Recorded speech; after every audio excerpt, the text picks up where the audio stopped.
श्री गुरुदेव नमः। तमेव माता च पिता तमेव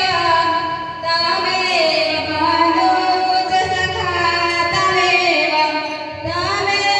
विद्यां द्रविणां तमेव सर्वं मम देवदेव। या देवी सर्वभूतेषु मातृरूपेण संस्थिता नमस्तस्यै नमस्तस्यै नमस्तस्यै नमो नमः।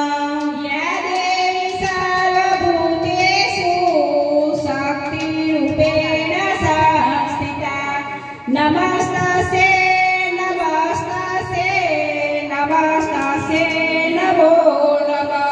या देवी सर्वभूतेषु बुद्धिरूपेण संस्थिता नमस्तस्यै नमस्तस्यै नमस्तस्यै नमो नमः।